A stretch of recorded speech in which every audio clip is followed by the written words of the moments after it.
Ladies and gentlemen, welcome to the Tim Moen Show with your boy here, Tim Moen. And of course, young Jared is back and joins us. And this episode is brought to you by our proud sponsor, Ninja Creamy. Delicious protein ice cream. Look at this. This sounds like a streamer's name. This is a pint of ice cream right there. My own recipe, 300 calories, 55 grams of protein. I mean, the perfect post-workout thing. This is going to keep me full for like 2 or 3 hours. And when you're in a calorie deficit like your boy here, been getting grumpy and shredded for the beach in about a month, you need tricks like this, guys. Yes, same.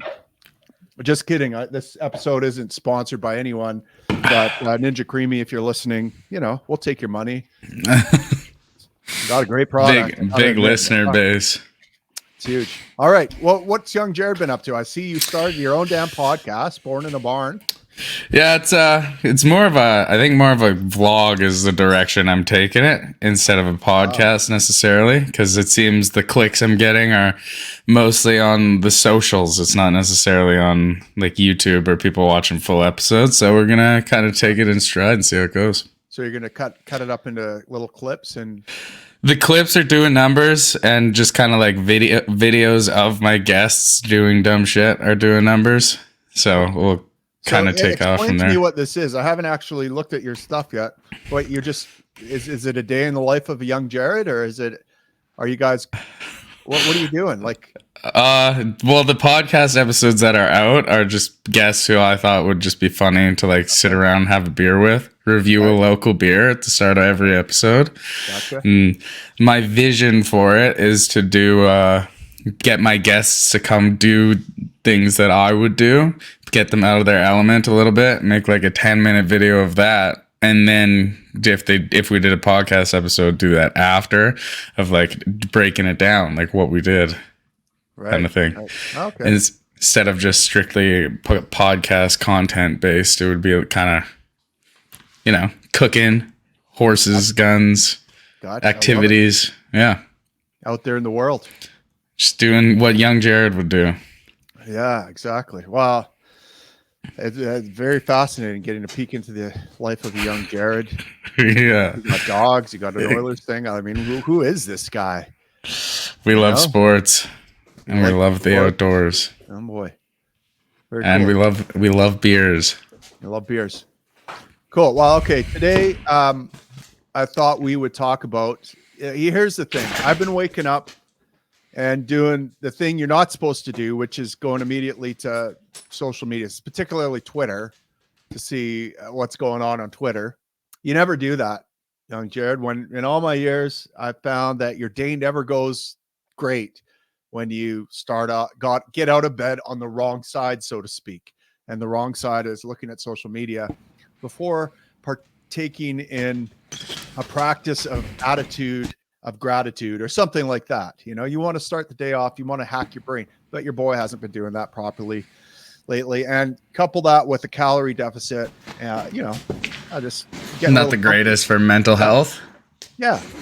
And the two things that have been triggering me today that I thought it would be actually kind of informative and fun to talk with young Jared about are kind of hotly contested issues in the libertarian circles. And that is borders and Bortions. The two B's. The two B's. I like it. Hold on. My Coke Zero that I have, I don't know if you can see that. It's fizzing for some reason. I don't understand what's going on here. It's sitting Was it there. Frozen? No. I don't know. It just heard borders and Bortions, and it's foaming at the mouth too. It's doing exactly what I feel on the inside when I see people arguing about this. And let me explain what triggers me about this. I'll see a libertarian arguing for closed borders, let's say, and I'll see and saying how wrong those open border libertarians are. And I'll see some right-wing alt-right people pile on, go, yeah, you stupid open border libertarians are commies. No. You don't get to make fun of open borders libertarians. You believe in the fucking government. You believe in the state. Here's what you look like. You are in your house and you have a a bad guy in your house and he's just manhandling you. He's got you bent over the kitchen sink and he's violating, and he's taking half the in your fridge and he's marching your kids off to wars that he started. And you're looking over your shoulder, giving him a look back and saying, "Hey, when you're not too busy, can you stop that other trespasser stepping on my lawn, please, sir?" No. You're very different than an open border libertarian. An open border libertarian at least has the dignity and the principles to say, I may not want that trespasser on my lawn. I may want to close that border. But I sure as hell don't want this guy doing it. Yeah, I mean, it sounds like a bad dream. It's a bad dream. I don't know. Okay, let me talk to you. Okay, well, first of all, young Jared, let's hear the normie version of border policy. You're a normie. You think about border policy. How do you weigh out what border policy should be, or how to think of national borders? To me, honestly, I think everybody should deserve somewhat of a chance, right? If you're going to come across legally and be a contributing member of society, then I don't see any issue with that.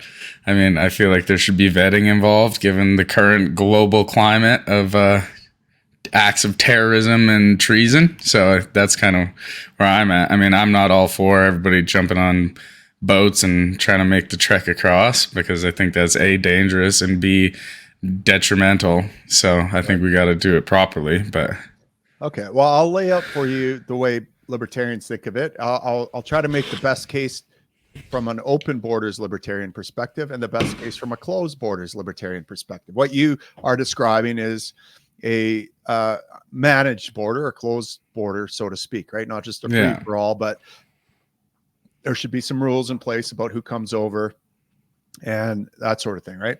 Well, open borders libertarians are basically, here's their stance. They're basically like, fuck the government. The government has no right to do shit. And it certainly doesn't have the right to stop a person going from point A to point B. And it certainly doesn't have the right, unless it's onto your property, then maybe the government has a role to play. Hey, you shouldn't trespass on other people's property. You shouldn't take their stuff. You shouldn't harm them. That's the only thing the government, but it shouldn't stop a person from moving from point A to point B.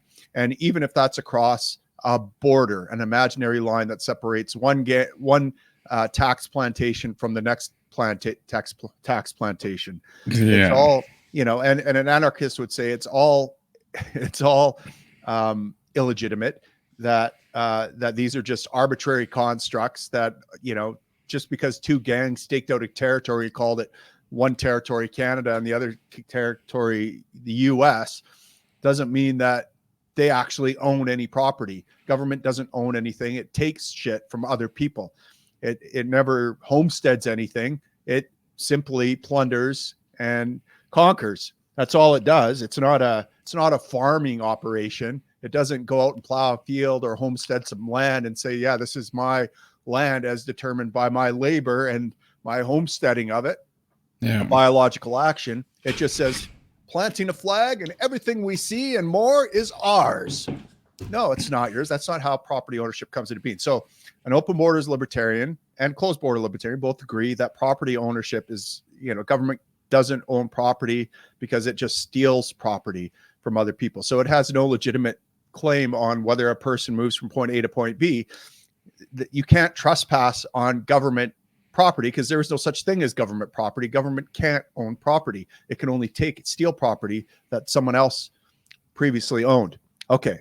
So an open borders libertarian basically just says, look, government is illegitimate. Now, a closed border libertarian, which I put myself in this camp. If you,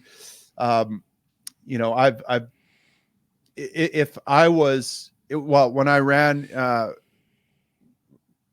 the Libertarian Party, we had a border policy that was closed border, but it sought to get government out of border control because we recognize that, look, government is not good at anything it does. And it's certainly not good at immigration. Like, it doesn't know the right amount of people to bring into the country, the right amount to keep out. It doesn't know the best people to come into the country, the best people to keep out. Government people in government are self-interested. They're interested in growing and maintaining power. And to think that the government is ever going to have a sensible border policy is retarded. I'm sorry, but it's never going to have it. It's either going to be too closed or too open, or there's going to be no in between. It doesn't know the right amount. So when the PPC comes out with policies that say 100,000 people, that's our quota. Well, how do you know that's the right amount? Maybe it's a lot smaller than that. Maybe it should be smaller than that. Maybe it should be a bit bigger than that. Yeah. Who are you, the government, to tell to figure out? So the policy that I came up with was kind of it was originally, actually that book I loaned you, Democracy, the God That Failed, by Hans Hermann Hoppe. Yep. He's a noted libertarian scholar. And his policy was, look, until we privatize all property, we have to do the least evil thing. We have to choose between the least evil thing, right? On the one hand, you can have open borders, but in the presence of a government, what an open border is essentially saying it's a prohibition on land ownership. At the same time, it's saying that there should be no rules on that land. So it's government imposed lawlessness. It would be like a public school having zero rules about who can go in and out of it, or what people can do, right? And so, obviously, be like the border purge. Right. On the one hand, an open border libertarian may say, well, look, that's government property. So, of course, government can't restrict anyone from going on it. Government can't own that. It has no authority there. But those of us that live in the real world, where we have public schools and we can't change that fact anytime soon, would think it's sensible to have rules, right? Like maybe we shouldn't have people shooting up heroin in the middle of the hallway and like lighting bonfires in classrooms and warming their hands up and, just taking desks out and, like public schools lawless. Right. And so that if you had that in public schools, that would be, some people call it, there's this term floating around. Another thing that grinds my gears is this term anarcho-tyranny, which a lot of conservative pundits are using to describe what's happening in these leftist cities, right? Where it's just lawless, people running into stores, grabbing things and leaving, people setting up homeless encampments and just open drug scene and all this, right? They call that anarcho-tyranny. I call that state-imposed lawlessness. There's no private property owner that would allow that kind of bullshit to happen on their property. They'd hire security, they would enforce some rules. And so, on the one hand, you have libertarians say, well, the government has no right to restrict people from setting up tents and doing drugs out in the open. On the other hand, if we were to follow their ideology or their principles to the logical conclusion, those cities would actually be privatized, and there would be absolutely no tolerance for any of that bullshit in their cities in real life. So it's a little disingenuous to say that you're in favor of people setting up homeless encampments in the middle of a city park when your private city would never allow that. But because not in my backyard, right? So, right. Okay. So now the big difference though, between, I will say this, closed border libertarians and open border libertarians have a lot more in common than a closed border libertarian and a closed border right-wing person. Okay. Listen, and it's for the simple fact that the right-wing person believes in the legitimacy of the state. And they are essentially saying, we want closed borders and we want this gang of pedophile, extortionist, lockdowning, human trafficking thugs to be in charge of the borders. And that is fucking ridiculous. That's more ridiculous than open borders from a libertarian perspective. So anyway, there's my rant about that. Any thought? I mean, you definitely have a lot deeper thoughts on it than I do. I mean, when I talk border control, I think of like Texas, where they're like, we want to run shit our way, and then they stick it to the government and go to court and all that. That's kind of like where my head is at. And then like just hearing the libertarian perspective is definitely different. It's like Yeah. a lot of similarities, but it's different delivery for sure. Well, it is a completely different way of thinking about things. Thinking about things from first principles is, it means that, I mean, it's just difficult to get things across to, I guess, people that have never thought in those terms before, right? Because Yeah. most people are living their life thinking, okay, Canada, they've never even considered what is Canada, like what it's a country. Well, what is a country? Well, it's where we live with the flags and the anthems and the CBC and like, okay, but what defines that? What to define what a country is? How do you and I mean that's a very Yeah. difficult thing to define without using like circular reasoning. But if you follow things through and do as Confucius says, which is call things by their proper name and actually describe what's going on in objective terms without the propaganda bullshit, what you have is a group of individuals who are essentially no different than any other criminal gang, staking out a territory, and we define our culture and our nation based on that claim they've staked. So it's basically a criminal gang that has determined and established what Canada is, and we're all patriotic and rah about this tax farm. Well, can we at least acknowledge that we're on a tax farm before and stop encouraging the bastards? And yes, having more slaves come onto this plantation is creating a real problem, but let's never lose sight of the fact that we're on a goddamn plantation, and maybe we should stop asking the master to do so much shit and start looking at how we get rid of them and how we part this land out to the individual slaves that are actually doing the work and actually own it. Anyways, that's Borders. The plantation analogy. That's a deep one. Well, I mean, look, if we have complete chattel slavery, it would be like 100% of what I the product of my labor goes to my master, right? Which it Where feels that way sometimes. Here it's only 50%. So if 100% is full on slavery, what's 50%? Still, it's slavery. It's not zero slavery, right? Yeah. I mean, we're allowed to leave the plantation with permission. We get passports and papers from our government, but we got to be back, and we got to, there are certain rules and regulations. We can't just travel around, and no one seems to have any issue with this, at all. In fact, but hey, we did it to ourselves. We did it to ourselves. Damn it. Time and time again. Yeah. And I mean, there are all sorts of problems too with the idea of closed borders, because it's like, okay, well, where do you stop with closed borders? Like, what about provincially? Should we have closed borders provincially? Like, maybe we're getting too many Newfoundlanders and Ontarians in Alberta. Maybe we should close the border to them. Should we set up border guards and keep other Canadians out of Alberta? Why or why not?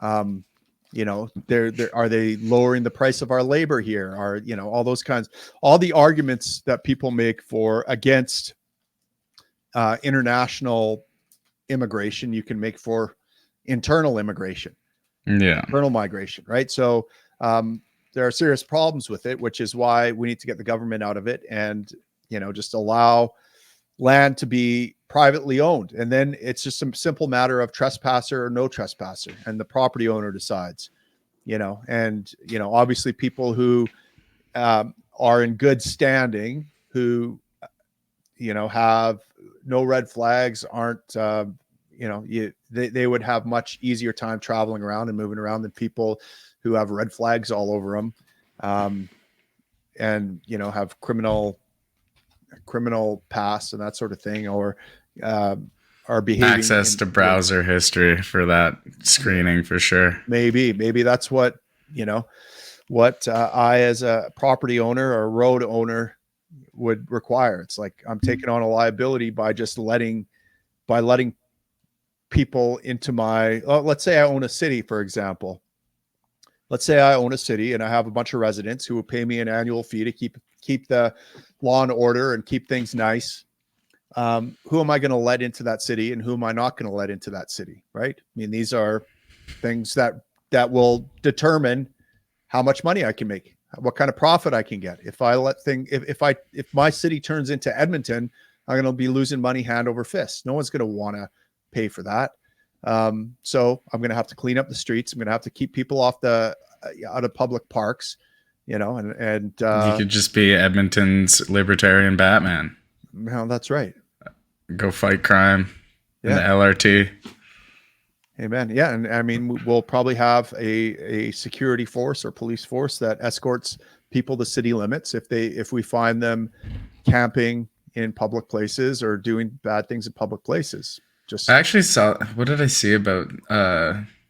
There's something came up about like tent cities. Somebody's banning, I forget what state. Somebody was banning like camping outdoors and taking away like homeless shelters. So basically they're like, okay, so you're homeless, but also we're not going to help you and you're not allowed to camp here. So kick rocks. I forget what state that was.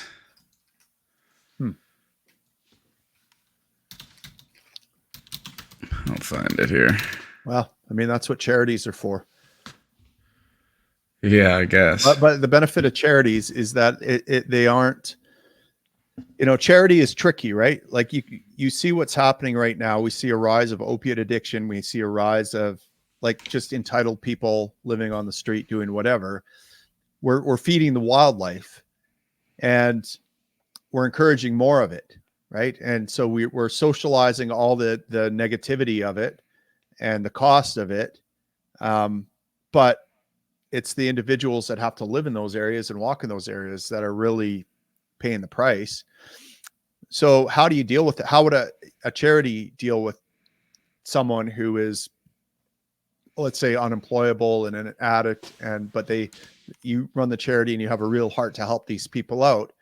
Would you continually enable drug use, or you'd probably put some pressure on them to clean up their act? You'd probably try to connect them with jobs. You'd probably try to do all this thing. I mean, there wouldn't be an endless supply of just, here's some more money, go get high. Here's some more money, go get high. Here's some more money, go get high. Here's a hotel room, go ahead and trash it. Here's another hotel room, go ahead and trash it. And here's some money, go get high in it. Here's a place to make sure your drugs are safe. Right. So exactly. Maybe you'd have a safe injection site. Maybe you'd have a job board up, and maybe you'd have some requirements of people. Listen, we'll supply you a safe supply of drugs, but here are the requirements. We're going to get you into treatment. We're going to get you, connected to this for job interviews. We're going to, and they did this. I can't remember if it was in Portugal or somewhere else. What they did was they set up job boards at these safe injection sites. And what they found was that addicts would come in and they would go get jobs. And once they got jobs and they're feeling better about themselves, a lot of addicts just stopped using altogether. It was just like, that was the cure. It was like, I feel employment, like a useful part of society now. And I don't, and suddenly the drug addiction goes away. So, I mean, these are tricky things to do. And there's certainly, the government is not adept to deal with them. But, at the same time, like you can't have it. You can't have state imposed lawlessness. I refuse to use the term anarcho tyranny, but that's essentially what's happening in a lot of cities right now, is just state imposed lawlessness, rulelessness, right? You would never have this in your own house. You have a kid under your roof who is, being, let's call it just being self-destructive and nasty and engaging on the wrong things. You don't tolerate that under your roof. I mean, you try to help them out, but at a certain point, they get evicted from your property, right? Yeah, you gotta make your case to stay. Right. So, and there has to be some tough love involved. And I'm not saying that it's easy or that there's any one size fits all answer, but the statists are saying that. The statists are saying there's one size fits all answer, and it's called the government. The government, and then both sides will argue ad nauseum about the best way to deal with a problem that is like nuanced and context specific to every single case and every single different environment and city. And they'll try to, treat it as if it's a one size fits all issue. But what we need is like entrepreneurs and private property owners, millions of them, to actually, be solution oriented. And that's how you solve these problems. So I don't think anyone would want to see a homeless addict starving and like be heartless enough to evict them, to like stick them on an ice floe and throw them, put them adrift or something. But they certainly wouldn't tolerate the kind of shit that's going on right now either. Right. There would be a myriad of solutions that would come up. I think there's a lot of ignorance to it too. Absolutely. People don't understand the extent. Yeah. People don't understand what these people have gone through. And there are those that have, and the problem right now is the people that are in charge of solving the problem are just get an endless supply of money. Right. And there's no accountability to solving it. Like, are you actually solving addiction? Are you making it better, or are you making it worse? Are you making this problem? Are you exacerbating it, or are you making it better? Well, it doesn't matter. You're going to get more money anyways. Whereas at least a charity or a private organization that is tasked with, has made it its mission to solve this problem, the metrics better be going the right direction, or people aren't going to give them money anymore. And that's the bottom line. So.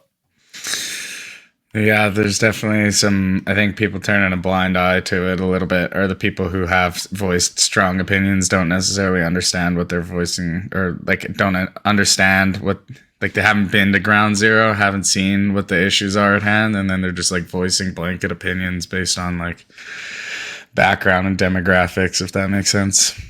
Yeah. Yeah, I mean, it's the problem with the internet is that everyone thinks their opinion matters and that it's valid, and that's just not the case. I mean, but that's democracy for you. Everyone's opinion is the same. We all have the same vote, right? So that means I'm allowed to say whatever I want and post it on the internet. You can say whatever you want and post it on the internet and think it's just as valid as what I said. Right? 100%. As if, right? Hey, the internet is forever, but you know what? Democracy says that I'm allowed to use it to my advantage. Yeah, well. Or undoing, I guess. Whatever comes first. You obviously haven't finished reading that book yet. Democracy, the God That Failed. No, I started it. I go through phases when I'm reading. I'll read a lot and then take like 2 weeks off. I'm the same way. All right. What's next? Okay. Oh yeah. Abortion. Another light subject. Yeah. Keeping it light today. Keeping it a light. Nice okay. Thursday afternoon. Well, okay. Again, this abortion is a tricky subject, and it's couched often between pro-choice and pro-life. I mean, those are the two camps. Everything is put into two camps that are equally fucking stupid and binary and statist. Let's never forget statist. Every single time there's a left-right issue, it's actually just two sides of the same coin. How can we get a gang of pedophilic, human trafficking thugs to solve this problem? Right? How? And with the abortion, it's like, how can we get a group of pedophilic, human trafficking thugs who steal all our money to either fund more abortions or stop more abortions? And I take issue with the very premise of the question: how do we get a gang of human trafficking pedophilic thugs? Let's stop right there. We don't get them to do anything. Okay. So if there's a problem here, let's think of other ways to solve it. That's how I look at the issue. And there is a problem. And let's hear your views on abortion. My views on abortion. Oh boy. I mean, how do you think about abortion? Do you have strong views one way or another? I feel like most things, I maintain a pretty level head in the fact that, like, as far as I know, I'm not going to be receiving an abortion anytime soon. So I don't think that my voice should really carry any merit in this conversation. I think the people who are having abortions should be able to choose whether or not they get one. I mean, Okay, I let me don't ask think. you this. Do you think you should be allowed to have an abortion? You, Jared, should you be able to terminate your parental obligations? If I want to and it's my kid, then I think I should be able to. If Right. I don't want to and it's still my kid, then I don't have to, right? Like it should, I don't know. I guess that would be. You would favor legislation to allow or favor. For a while there, I think it was in Sweden, there was a party that was trying to push this idea of male abortions, which is the idea of before a baby's born, you as the presumed father of the child could give up or could negate your obligation to pay child support till the kid was 18 or whatever, if you also agreed to gave up your right as a parent to see that child. And I thought that was interesting, right? Because it That is interesting. It's a different approach. Because women, they can terminate their parental obligations by just killing the thing. We're not allowed to kill the thing, and we have no way of terminating our parental responsibility at all as men, but women do. So I thought that, anyways, thought that was an interesting. I've never heard of that. I mean, again haven't been in that scenario where I would rather go completely against the grain of like a partner's opinion or whatever to the extent where I would want to do that. But then, right. I mean, I think if you want to be able to do that, that should be within your power and within your rights to do so. I don't think that it should be. And you made a comment, Jared, that you said, well, I'm not going to have an abortion. I'm not a woman, so it's not my place to say, what goes on in a woman's body, which sounds like a real cuck thing to say. I mean, I don't want women coming and telling me to do whatever, right? They're telling me that I have to like get a vasectomy or that I'm not allowed to get a vasectomy. I don't want somebody else coming to tell me to do that. Right. So if you want to have an abortion, have an abortion. If you don't want to have an abortion, don't have an abortion. Okay, and but Jared, if a mom said, you know what? I'm going to strangle my child and put him out of his misery today because it's too much.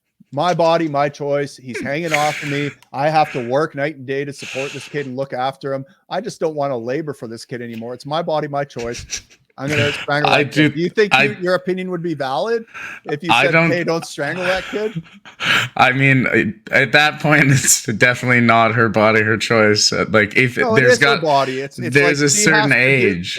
I don't know the exact anatomy or gestational age where we should cut it off or not be able to cut it off. I don't know the answer to that, right? What I do know that, once the baby is out, for sure. I'm not saying that's the age where the abortion cutoff is, but if the baby's out and you chose to go through with that, then that's no longer your body or your choice. That's a human that you got to take care of. I think that up until a certain spot, you're defending yourself from having to look after this kid. It's like, okay, well then put it up for adoption or, foster it. There we go. So you're saying that you don't have a right to just bash its skull in and throw it out. You have to evict the child safely, right? Yes. You have to find a human out there that is willing to take care of them and safely evict that child and transfer custody to that other person. So what you are describing would also then apply to an unborn baby. It's like you have to safely evict that child to someone else. You can't just kill it because that's not your body. That's someone else's body. I mean, sure, I guess. Look at that. We got him to flip. I mean, I wouldn't say like women. Jared is telling you what to do with your body, telling you can't defend your body from that little fucker. Okay, now you're twisting me here. Now you're twisting me. I still stand. If you want to do it, go ahead, go nuts. If you don't want to do it, don't do it. Like, just stop worrying about what other people are doing. Okay, well, let me tell you the libertarian thinking on this. There's libertarians on both sides of the issue. Walter Block is a famous kind of libertarian scholar, economist. He wrote about this issue. He thinks he come up with a solution to kind of cross the bridge between pro-choice and pro-life, and he calls it evictionism, which is basically this: you have the right to evict but not kill. And so that applies to a guest in your house or a guest in your womb. All right. So you invite someone over. At some point, they become a trespasser. You don't want them there anymore. Maybe they start rearranging your internal organs a little bit or something. And you're like, I don't like that. I want this person, this human being. So he says, let's assume that fetus is a person. I'll grant you that right off the bat. If it's a person, you still have the right to evict that person. You just don't have the right to kill it. So he makes the argument that at some point, technology is going to become good enough that you will be able to evict a 12-week fetus without killing it. And when technology advances to that point, you will then have an obligation to evict that child in a way that doesn't kill it.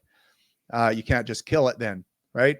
So, but until then, he says, look, it's basic castle doctrine. You need to evict someone. You have to do it safely. But if there is no safe way of doing it, you still have the right to evict. Even if a guest comes over and I don't know, they overstay their welcome or they insult my family, and for whatever reason, the only way to evict them is to kill them and chop them up and shove them through the mail slot. Well, so be it. I can abort them through the mail slot. and in this analogy, young Jared, the mail slot is the vagina and the house is the womb or something. I never would have guessed that. Actually, I'm glad you spelled it out because I was kind of getting lost with all the big words. Right. Yeah, so that's how he thinks about it. Now. I don't know. I'm still undecided about all this, like, because the thing is, you have, people will pick apart the argument like this. It's like, okay, if I invite a guest onto my hot air balloon, I can't just throw him out when I decide I don't want him there anymore, right? Yeah. I have to land the balloon safely and take him out. And so a pro-lifer will say, well, I mean, what you're doing when you get pregnant is you've taken action to create a person and you've put them in a dangerous situation. And now you have to get them to safety. Like you're obligated to get that person to safety. And I can see merits to that. So I don't know. I don't think I'm equipped to be making that decision for other people for sure. I think, well, again, yeah, I've said what I said. I stand by it. Do what you want to do. And if people don't like it, then tell them not to look, I guess. Well, what about and I mean, it makes no sense to me that, look, a third trimester baby is certainly, it's arbitrary to make birth the distinction between life and non-life or person and non-person, right? Even a baby that is born can be considered like a baby isn't not sentient. Yeah, it's just a bag of cells. Even a born baby is still technically, I can't remember who said this. Maybe it was Peter Singer, but because human babies are born so prematurely, gestationally, compared to other animals, like other animals, when they're born, they can actually function, right? Like they can stand, they can walk, they can find their mom's tit, they can do things like they're babies. But our babies, when they're born, they're still fetuses. They can't do a damn thing. They can't crawl, they can't locomote in any way. And because humans, because of our giant brains and our head size, compared to our hip size, humans have to be born much earlier gestationally, and they're essentially born prematurely compared to most other animals. And so they're essentially an extra utero fetus. They're outside the uterus, but they're still essentially a fetus, right? And so, some morally scrupulous philosophers like Peter Singer will say, well, you could still abort that baby even when they're outside the womb. I mean, yeah, you can you can actually, technically still abort me if you wanted to. Right. Well, and actually, I believe I remember reading that in Germany, just prior to the Nazis, it was actually not uncommon for women to have what was called late abortions, where they didn't want to be a parent, but they didn't have really any kind of abortions back then. So they would deliver the baby and then just bash its brains in and throw it in the garbage. But they just viewed it as, an unwanted fetus at that point. I mean, the moral compass always points back to like post World War I Germany, Oh, so it's those guys, they had it all figured out. Everything from 1900 to 1945, Germany had it nailed down. Right. Actually, an interesting thing about Germany in that time, there was someone who went back. I'm trying to remember. They did all this research to try to figure out, because they noticed, look, there are some Nazis that were very exuberant and loved doing what they were doing and loved just shoving those Jews into ovens and doing that stuff. But then there were moral heroes who went against the grain, took great personal risks, and like saved Jews at great risk to themselves. So what was the difference? And they tried to look at like socioeconomic, demographics, all these different things. Well, look at like Hitler's youth, for example. Like a lot of the SS members that were rolling around at the end of the war versus the SS that like were there pre-war, like World War II. Like the SS members at the end had like grown up, groomed to like hate the Jewish people, to hate everybody who's not the Aryan race, and they came out like nasty, right? And then by the end of it, they're the ones committing like mass genocide of like shootings, right?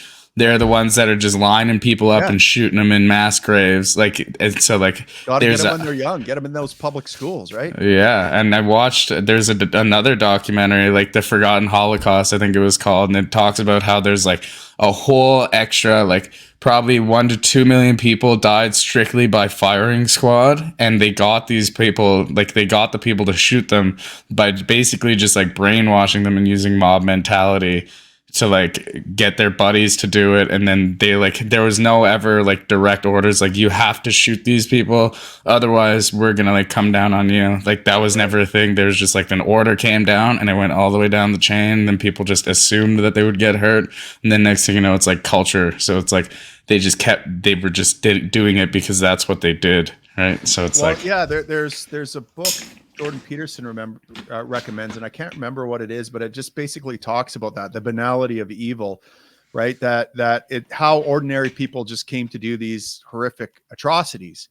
And that is kind of the norm. Like people just kind of go with the status quo, right? Like if that became the status quo today, most people would exuberantly or just kind of shrug their shoulders and go along with it, because most people are sheep that way. They just kind of follow. But there was a study that looked at, okay, what made the moral heroes different? What was different about them? How did they become moral heroes? What was their childhood like? What, all this kind of stuff. And they noticed there was no difference in like social class. So in other words, lower, upper class, there was a proportionate amount from each class and from each area and region in Germany. But the one thing that moral heroes had in common to each other was that they were raised very differently than traditional German families. In traditional German families at the time, again, we're talking about a culture that was brutal to children, right? That would have these or these late abortions, they call them, where they smash the baby. It was common practice to use corporal punishment, hit children, and use very strict discipline with them. It was like hit them with sticks, right? It was common practice to put crying infants in bunting bags and just like nail the bag up to a tree and let them sit there in their own filth and cry all day while they got some work done. But the moral heroes. Jeez, my mom must have copied their handbook. There you go. Yeah, you're a strong Aryan looking motherfucker too. I mean, you are Actually, ready for it. I've had a patient say that to me once. Yeah.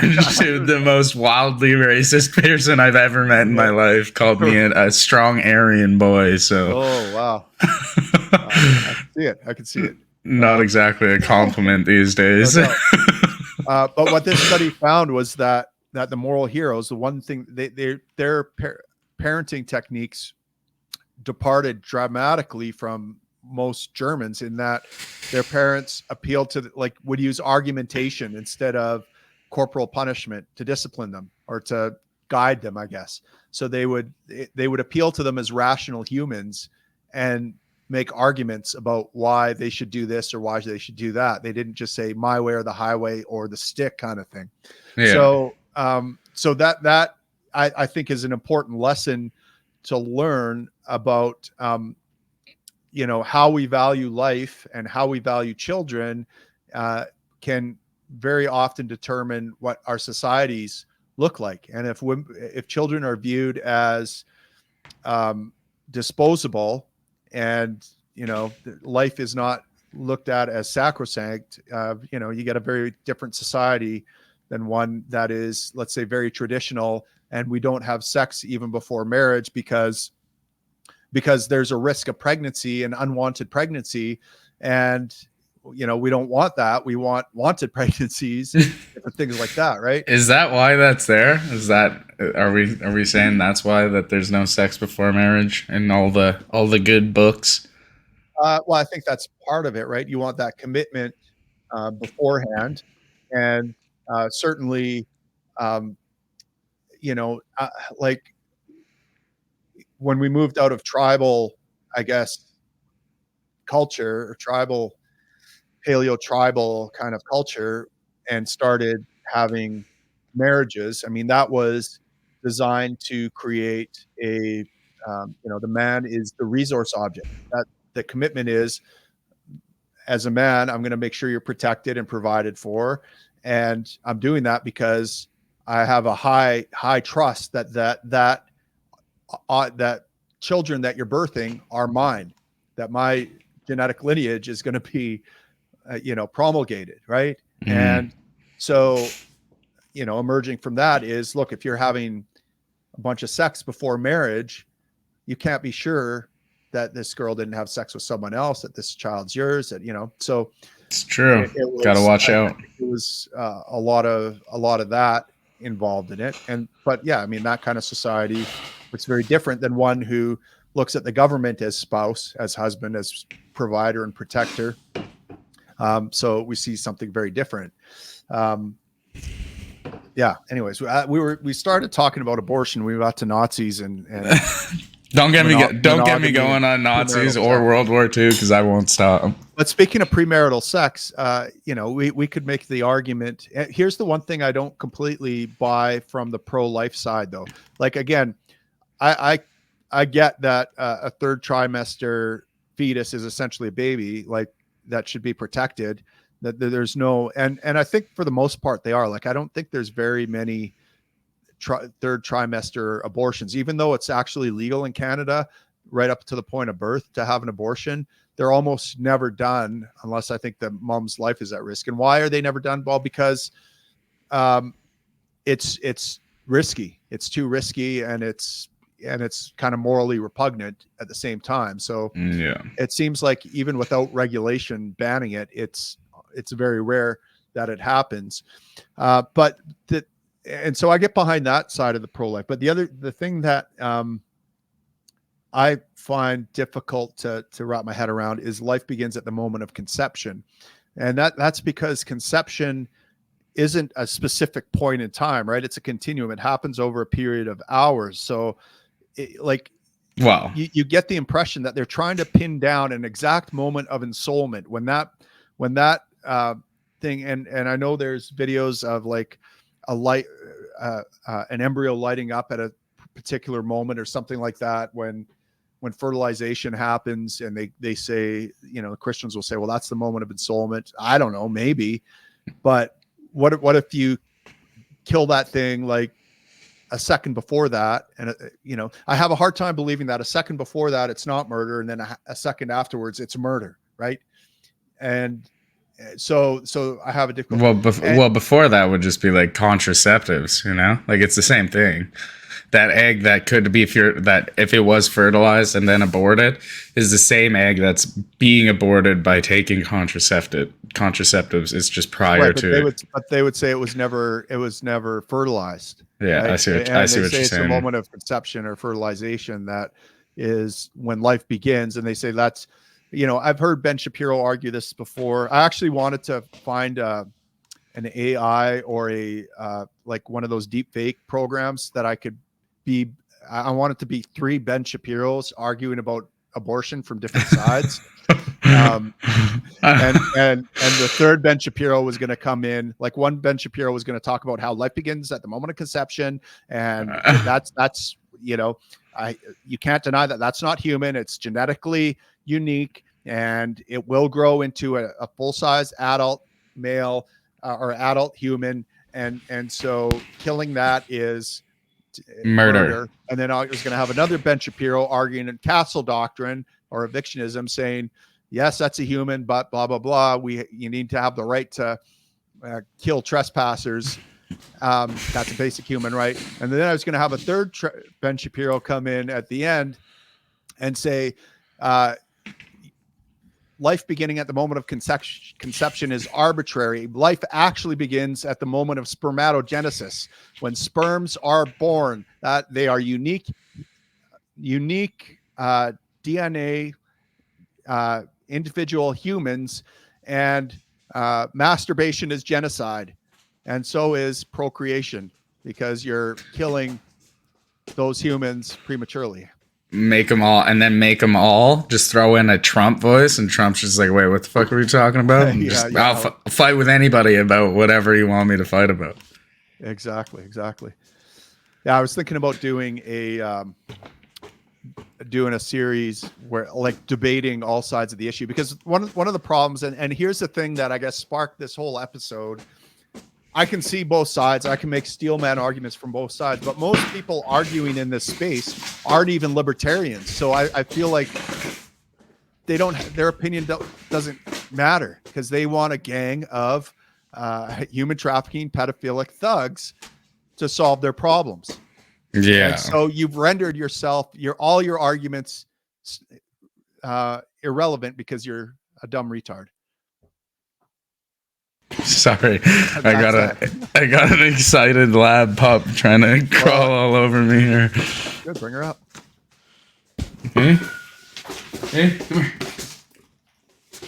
What's her name? Well, he's Kylo. But he's a little big for the house, but it's too cold to leave him outside all day. Yeah.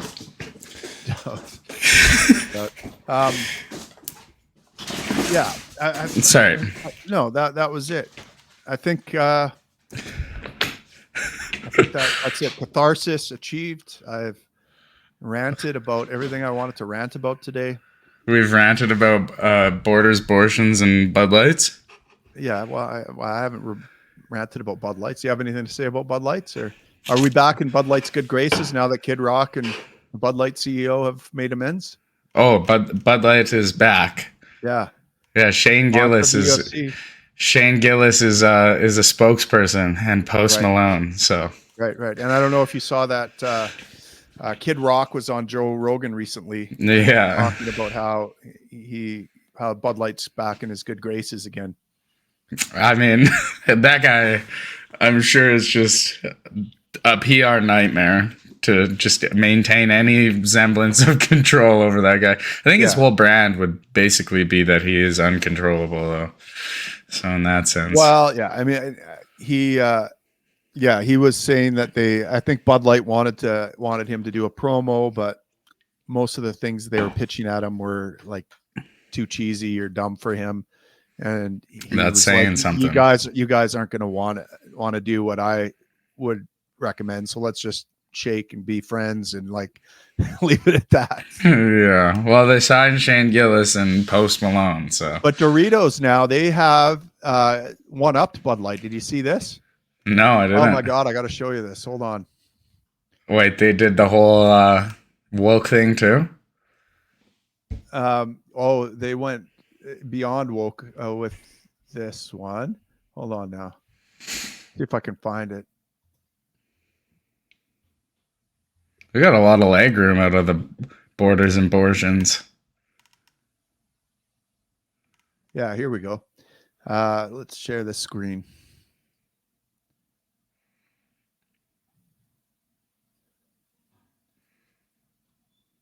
So Doritos just hired a self-described pedophile as a brand ambassador. When did they do that?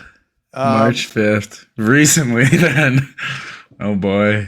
Yeah. That's I mean, next I just need to see Kid Rock shooting bags of Doritos with his with his 12 gauge.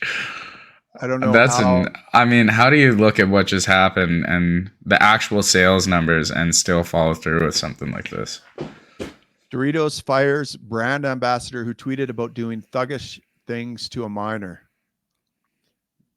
Fox News reports that Doritos Spain terminated their relationship with transgender influencer Ivan Gonzalez Ranedo, who goes by the stage name Samantha Hudson, after the company came under intense backlash for posting a video on Instagram featuring Hudson.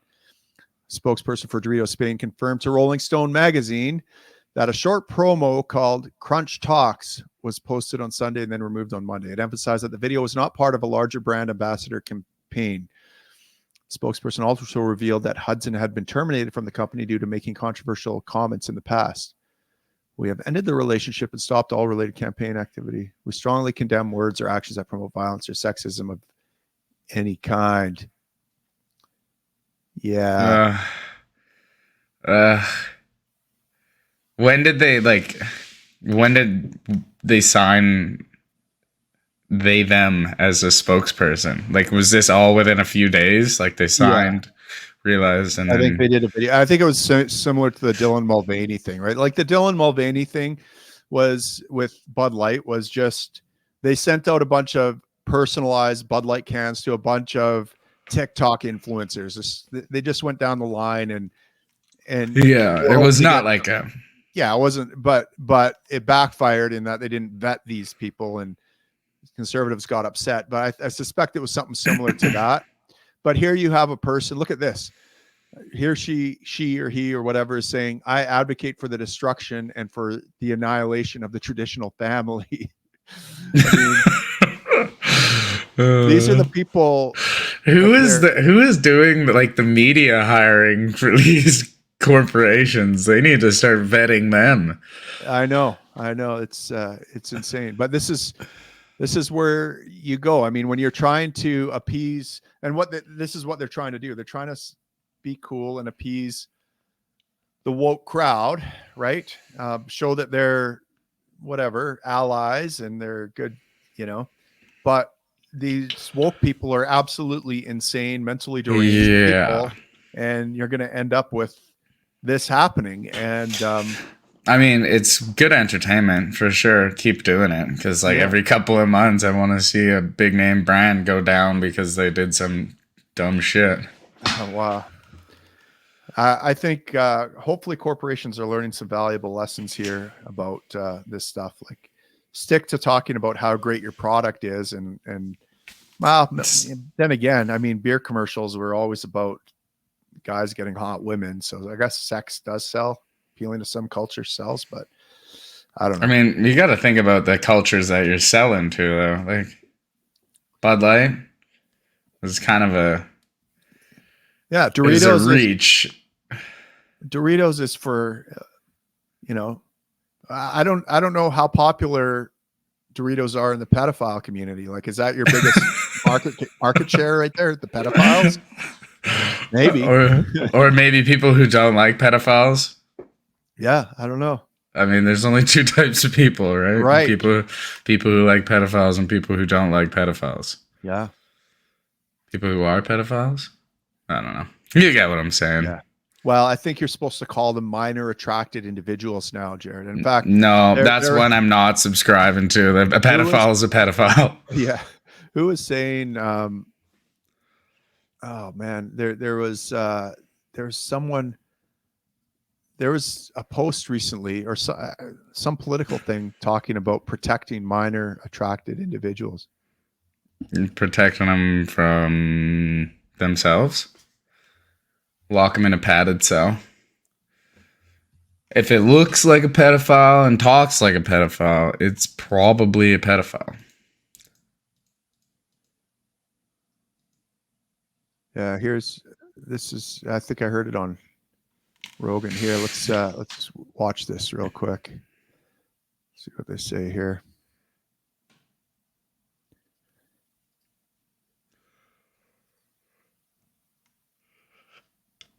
This one's been driving me fucking crazy lately. Minor attracted persons. Yes. I saw two politicians in two different speeches talk about protecting minor attracted persons. You're talking about pedophiles. That's what we're talking about. It must be that these people have no children. It must be. I don't know. If they do, they're monsters.